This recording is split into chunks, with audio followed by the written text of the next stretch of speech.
Hello everybody, welcome back. This is Mystic Games coming at you with a Northgard video. Today we're going to discuss essentially starting your game. We're going to do the Viking clan today, the Stag, although most of the clans other than the Kingdom clans play relatively the same. So, normally when you start the game you're going to come to a screen, you're going to see your town hall, you're going to have about 4 to 5 villagers, it depends on your clan, and you're going to have, essentially, on the top of your screen you have a smiley face, which is your happiness, you have food next to it, you have wood, you have crowns, which is gold, you have stone, and you have steel, and then you have your population, your warband, your military experience, and then your lore. You also have a timer going underneath your lore for the actual time. It tells you like what you're playing, single player, mode, easy, random, clans for, map huge, victory conditions, all of them, game seed, time, version, yada yada yada. Down on your lower right you have your civilians, which shows you your war chief, your warriors, your shield bearers, your axe thrower. That's the special unit that the Stag gets that I talked about in the Stag video. And then you have your civilians, which you have 4 villagers currently, and then no woodcutters, farmers, hunters, fishermen, merchants, sailors, miners, scouts, healers, smiths, scalds, because that's the special for the Stag, and then lore masters, or lore keepers I think they're called. Underneath that you have organize a feast, which is very good to like boost your economy, and then you have build. So let's jump into it, and I'll show you guys how I like to start matches. Everyone plays slightly different, there's different ways to start. Stag starts with additional resources. You can see over here too that I gave myself allies. You'll see that they start by building an axe camp, a scout camp. Over here he's building a stove and a scout camp and an axe camp. I usually build a house. I can see that has deer on it because you can still sometimes see through the shadows. I usually grab 2 scouts personally when I play to explore.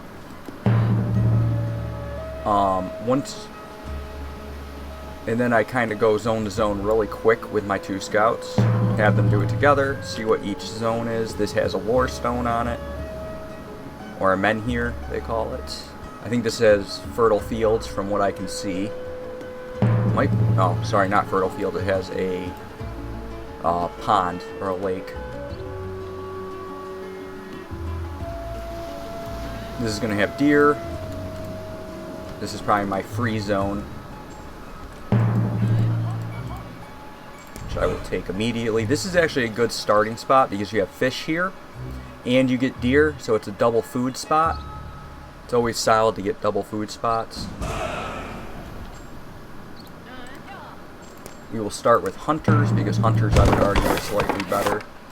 Oh, and luckily for us we got a zone with 2 sheep and a forest. So what sheep do is having at least 1 sheep in the zone reduces the need for firewood by 50% during the winter for this zone. So we want to move 1 sheep off, keep 1 sheep. I'll normally move the sheep to the food area. Because we have forest, that's why I waited to build my woodcutter's lodge, was in case I got a forest. I want to build it here. It increases the wood production by 10%. I honestly wish this was a little higher to make it a little more valuable, but 10% is good, it's better than nothing.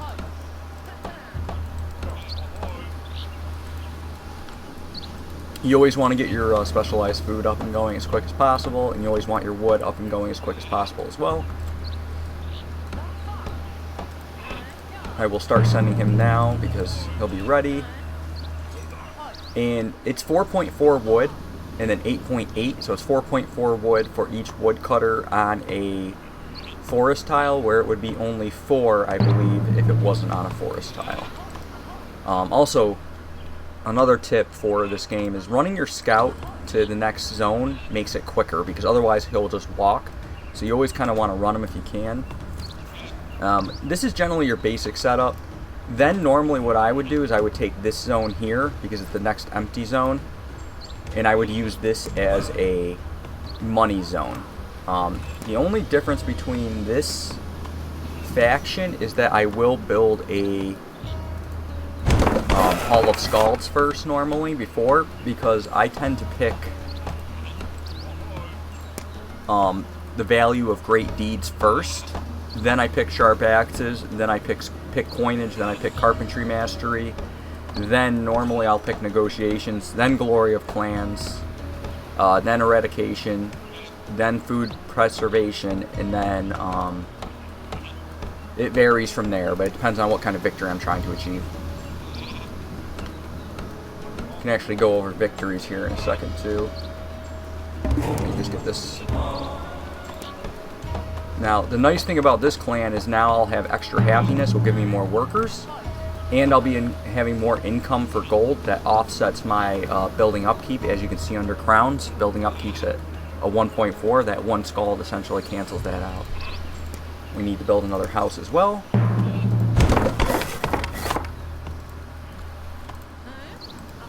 He's already there. So let's see if we can, does that freeze? I don't know if that freezes the game. It does not, unfortunately. Can I pause the game in settings? I don't want to be talking to you guys and then,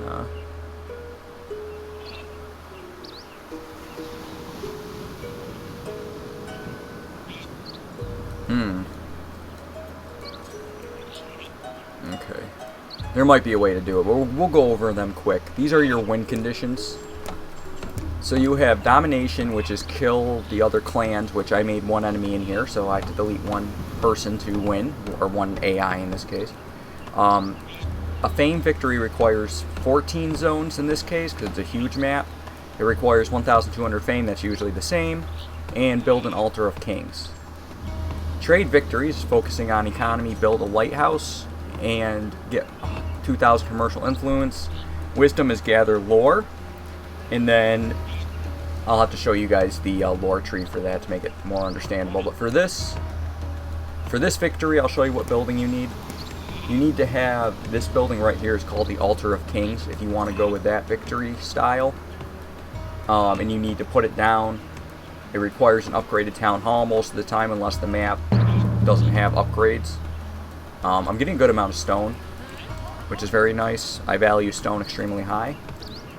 Also here, I'm going to upgrade, and I'm going to build a military camp. I normally build a military camp in my starter area. You do not have to do that, but normally my first military camp I build in my starting location. Anyways, so you need an Altar of Kings for the Fame victory, along with the other requirements shown. For the trade one, you need to build a longship dock on the coast. It has to be on the coast somewhere because it has to be able to reach the water. This won't count because it requires a beach. This one would be able to if I didn't have the building zones maxed out. I would drop that down, and then I would build a lighthouse, which is located right here. That will then allow me to trade via the building. Like I would click on the building, and right under here where the longship would say trading, you would click on it and you trade gold for victory essentially. And as long as you have your gold flow income, you're gonna do well.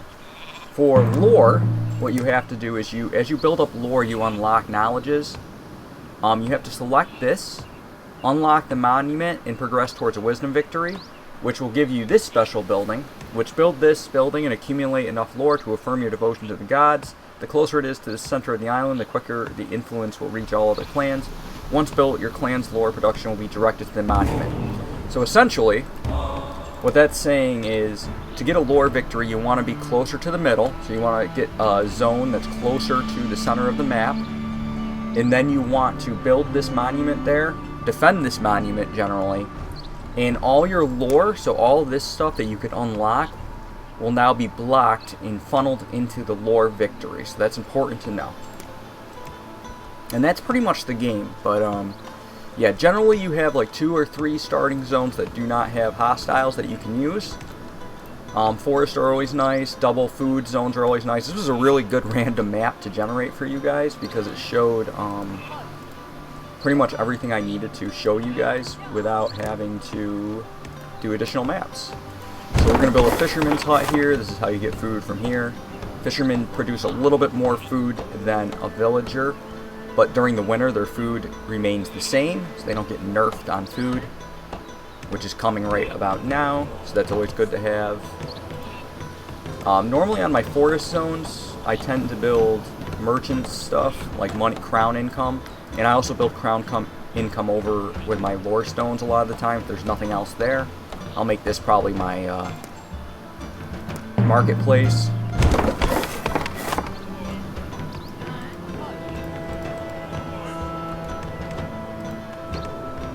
Now earlier I talked about the happiness up here. I have 9.3. I have 375 food with plus 15. I have, which is good. You always want to have a plus if possible. Winter's going to reduce that. I have 49 wood with plus 8. And I have 134 crowns with the plus 4. So I'm also maxed out on population right now because I'm not focusing on gameplay purely. Kind of showing you guys on how I tend to start my builds. As I said, the good thing with these guys is the Scald's Hall allows you to kind of not worry about gold immediately. So I was able to take more time, get a secondary food up if I wanted to before building this. Whereas normally I would build this. I'd build this first, the Woodcutter's Lodge. Then I would build my Hunter's Lodge generally, and then I would build a marketplace when it comes to income buildings. That's normally the order I tend to build in, but with the stag, I can skip the marketplace, get a secondary food up, get my happiness going, and get additional crowns here, then build my merchant,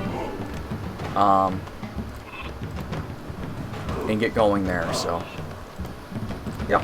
Anyways, that's generally how I play it out. It's always good when your men here, or your lore stone, is not blocked by a wolf or a fox in the beginning, because it gives you lore advantage, which lore is very strong.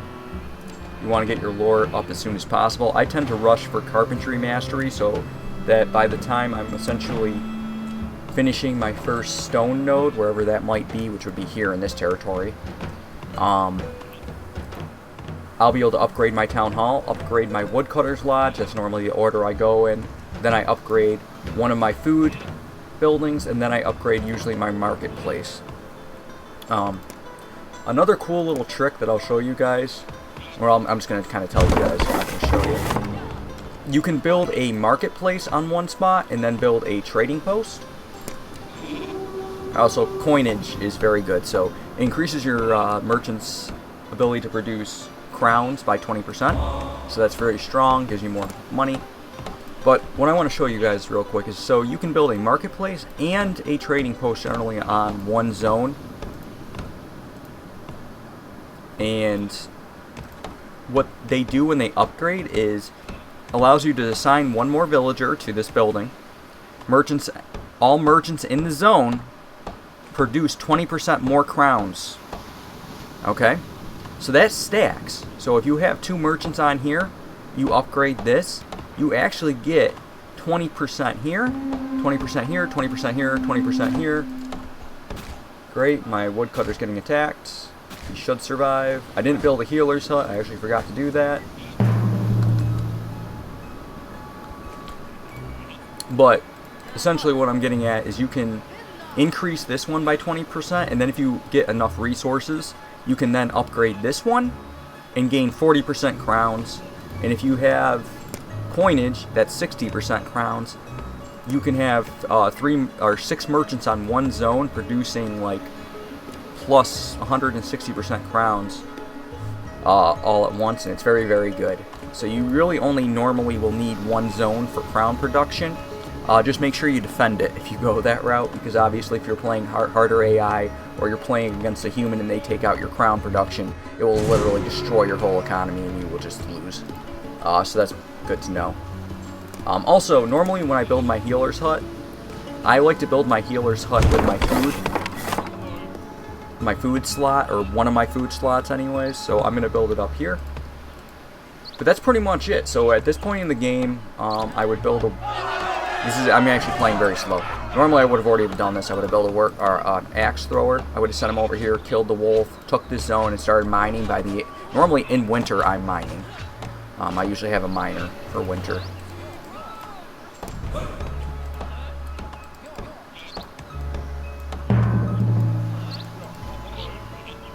I tend to mine... Interestingly, I would normally mine the steel first, or the iron, sorry, I call it steel. The iron first, and then I would mine stone. That's normally how I play, unless I have a lot of extra production. Because then I can buy a war chief, and I like to have my war chief out almost immediately to help clear zones. And then I normally will use my axe thrower like I did right there, clear a zone, go back, reset him, turn him into a worker, and then put him into mining. But that's pretty much my start, and my whole routine after this, as I said, was to upgrade my building. So that's pretty much the game, guys. For anyone who's looking to see how you get started, like what a starter build looks like, that's kind of what I do for a starter build. Something good to know as well is if you develop a zone, you gain a maximum to your building slots for the Viking clans, which is what I did here. And it's normally good with this clan to, you can expand very quickly, because you can, with the Scald's upgrade there from the lore tree, you can have enough gold where you can start kind of developing zones immediately. So, anywho, I hope this guys helps anyone that's trying to get into Northgard. This is kind of a basic setup start. I do recommend that you build defense towers. If I had the resources, I would show you what it looks like. I'll wait to end the video. I'll show you guys defense towers and we'll end there. I'm not actually going to build one, but I will show you how I like to place defense towers. There's actually different strategies. Normally when you're facing AI, a lot of people like to put their defense towers like in front so that the AI runs and attacks the tower. A lot of the time, even if the tower is here, the AI, or like far away from where they would invade the zone, they will rush the tower. Like they'll run past your workers a lot of the time and attack the tower. But when it comes to like the computer AI, when it comes to neutral AI, they tend to target the closest thing. So a lot of people, when they're playing against AI, like to put the turret in front so they all go right for the tower. I tend to like to put the tower in the back. I'd put it around here somewhere so that when they attack my zone, they run for the tower, and then all my villagers are going to engage anyways eventually. It just helps get extra damage off on them. It takes them longer to get to the tower to kill it, and it's easier to defend. It also gives you time to move your army from other zones potentially to get to this zone to help defend it. And when they get there, they're on top of the tower where you're probably coming from. So something like that's what I would do. Also, if you ever want to cancel a building, it's best to do it before they start building, and you can do it by hitting this button. Alrighty. Anyways, I think that's a very good start to show you guys. I hope you guys enjoyed the video. I actually might save this one, come back to it for some other videos, because I actually do like my start here, and I do like the map. Might be a fun one just to play through. Anyways, I hope you guys have a great day. This has been Mystic Games. Like and subscribe if you enjoyed.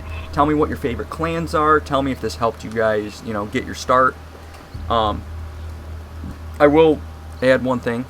The lumber mill can also be dropped in any other zone other than food zones generally at the start of a match.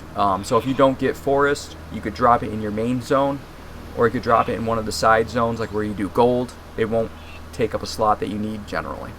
Alright everybody, have a good one, and I'll see you in the next video. Later.